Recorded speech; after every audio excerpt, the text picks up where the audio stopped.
सको।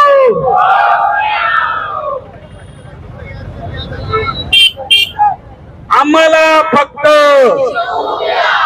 जातो शासन निर्णय आणि 1 ते 10च्या पटाच्या आतील शाळा बंद कशा करता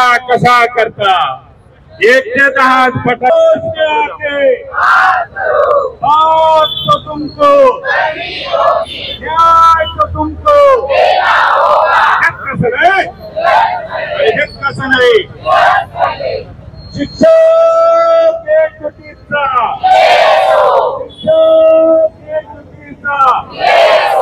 सरकार शिक्षकाकडून काम मागे काढून घेतलं घेत कसं नाही। राज्यातील शिक्षकांचे रिक्त पद नवीन भरतीने भरले, कंत्राटी भरती रद्द, कंत्राटी भरतीचा दिया रद्द कसं नाही।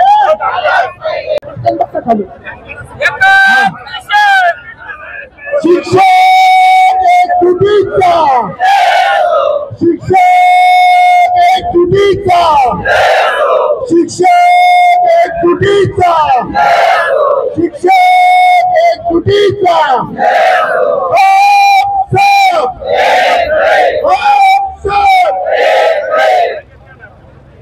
शिक्षक एकजुटीचा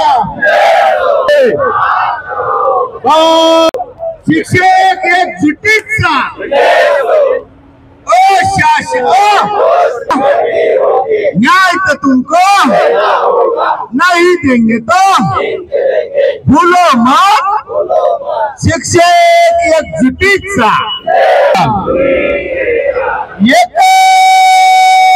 मिशन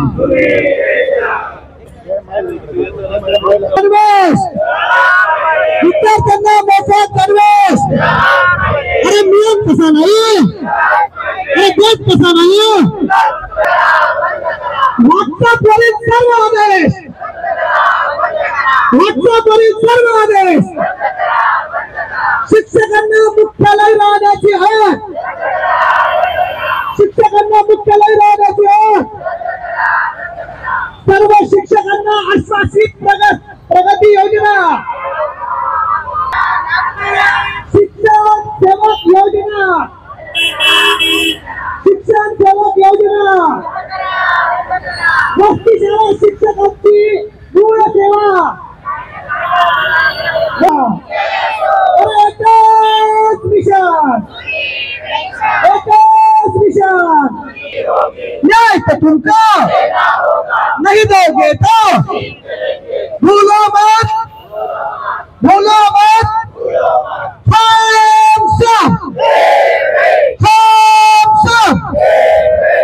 शिक्षक एकजुटीचा, शिक्षक समन्वय समितीचा, शिक्षक समन्वय समितीचा कंत्राटीकरणाचा शासन निर्णय,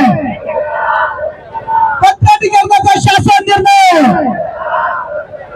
शालेय पोषण आहारासाठी स्वतंत्र योजना, शालेय पोषण आहारासाठी स्वतंत्र योजना, विद्यार्थ्यांना मोफत गणवेश। समन्वय समितीने हे धरणे आंदोलन केलं आहे। खरं तर आजचा आम्हाला हा मोर्चा करायचा होता, परंतु प्रशासनाने परवानगी न दिल्यामुळे आम्हाला ते धरणे आंदोलन करावं लागत आहे। आणि याच्यामध्ये आमची प्रमुख मागणी आहे 15 मार्च 2024 चा संच मान्यतेचा शासन निर्णय जो आला आहे तो रद्द करावा आणि मागील शासन जे आदेश होता त्याप्रमाणे संच मान्यता ही पूर्ववत करण्यात यावी आणि 20 किंवा 20 पेक्षा कमी पट संख्या ज्या ज्या जिल्हा परिषद शाळांवर आहे त्या शाळांवरील जे कार्यरत पद आहे ते एक पद बंद करण्याचा आणि कंत्राटी पद्धतीने सेवानिवृत्त किंवा अन्य गावातील एखादा कंत्राटी शिक्षक बंद शासन निर्णय आलेला आहे 5 सप्टेंबर 2024 रोजी तो रद्द करण्यात यावा अशी आमची प्रमुख मागणी आहे। त्याचबरोबर आमच्या जिल्हा परिषद शाळेमध्ये गोरगरिबांची गावातील मुलं शिकतात, परंतु आज शाळा उघडून जवळजवळ 3 महिने झालेले आहेत, पण आमच्या विद्यार्थ्यांना आजपर्यंत मोफत गणवेशची शासनाची योजना आहे पण तो गणवेश मिळालेला नाहीये, की जो मुलांचा हक्क आहे। त्याचबरोबर आमची जी जुनी पेन्शन ओल्ड पेन्शन योजना आहे ती आम्हाला पूर्ववत लागू करावी। आम्हाला एनपीएस नकोय, डीसीपीएस नकोय, तर आम्हाला आमची जुनी पेन्शन आमची ओपीएस आम्हाला लागू करावी ही आमची प्रमुख मागणी आहे। त्याचबरोबर जी अशैक्षणिक कामे आमच्यावर लादलेली जातात ती सर्व अशैक्षणिक कामे रद्द करून आम्हाला फक्त आमची जिल्हा परिषद शाळेतील मुले शिकवू द्या ही आमची प्रमुख मागणी आहे। ज्या कामासाठी आमची नियुक्ती झालेली आहे ते काम बाजूला राहिलं, त्या व्यतिरिक्त आम्हाला इतर अशैक्षणिक कामांचा इतका बोजा झाला आहे की त्या अशैक्षणिक कामांच्या बोजाखाली आमचा शिक्षक वर्ग हा दडपून गेलेला आहे, ज्याच्यामुळे गावातील आमच्या गोर गरीब घरातील जी मुलं आमच्याकडे शिकायतात त्यांची प्रगती त्यामुळे ढासळत आहे। त्यामुळे आम्हाला तो बोजा कमी करावा आणि आम्हाला फक्त आमचा विद्यार्थी शिकवू द्या, त्याला घडवू द्या आणि त्याला उच्च पदावर पोहोचण्यासाठी आम्हाला लागेल ती मेहनत घेऊ द्या ही आमची प्रमुख मागणी आहे।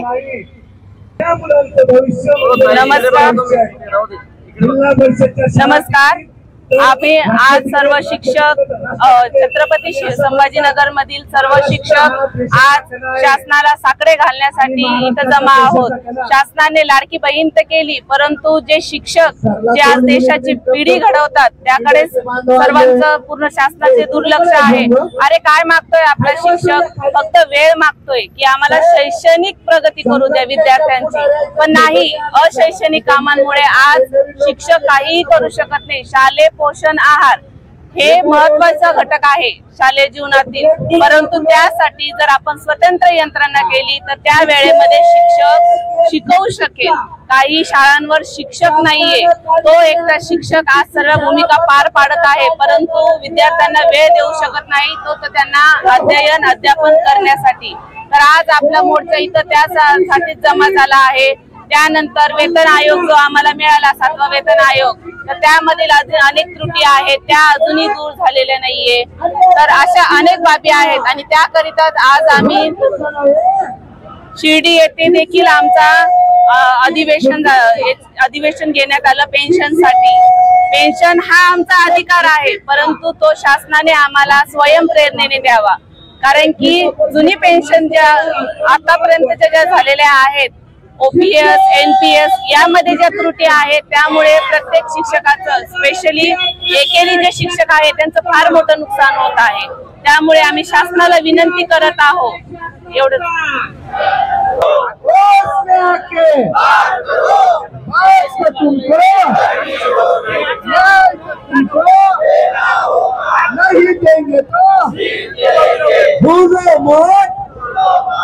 अन्यायकारक तयार करणाऱ्या शासनाचा अशैक्षणिक काम बंद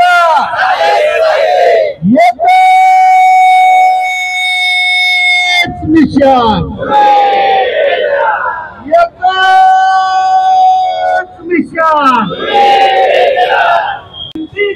आज आम्ही या ठिकाणी छत्रपती संभाजीनगर या जिल्ह्यामध्ये संपूर्ण राज्यभरामध्ये शासनाने वेगवेगळे कार्यक्रम या ठिकाणी आयोजित केलेले आहेत। त्या संपूर्ण कार्यक्रमामध्ये आमच्या शिक्षकांवरती अन्यायकारक भूमिका यांनी या ठिकाणी राबवलेली आहे।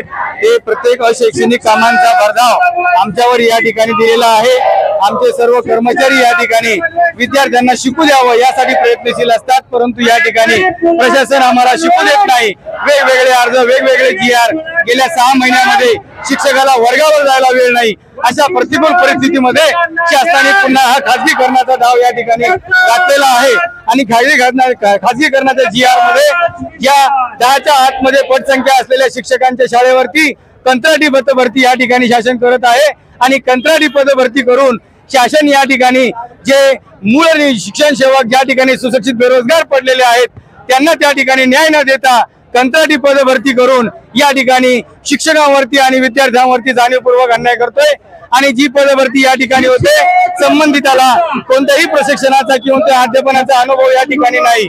आणि या सगळ्या काही गोष्टी दूरगामी या ठिकाणी विचार केला तर मला असं वाटतं शासकीय शासन हे या ठिकाणी खाजगीकरणाच्या वाटेने या ठिकाणी पाऊल रस्ते आहे आणि हे गोरगरीब वाडी वस्तीवरील दीनदलित दुबळ्यांसाठी जी जिल्हा परिषद शाळा आहे ती शाळा या ठिकाणी बंद पाडण्याच्या भूमिकेमध्ये शासन या ठिकाणी प्रयत्नशील आहे। आम्ही शिक्षक समन्वय समितीच्या माध्यमातून या ठिकाणी संपूर्ण राज्यामध्ये हा कार्यक्रम या ठिकाणी राबवलेला आहे। सामूहिक रजा आंदोलन या ठिकाणी घेतलेले आहे आणि या आंदोलनासाठी आमच्या जिल्हाभरातून सर्व दिव्यांग बंधू भगिनी आणि सर्व शिक्षक वृंद या ठिकाणी उपस्थित आहेत।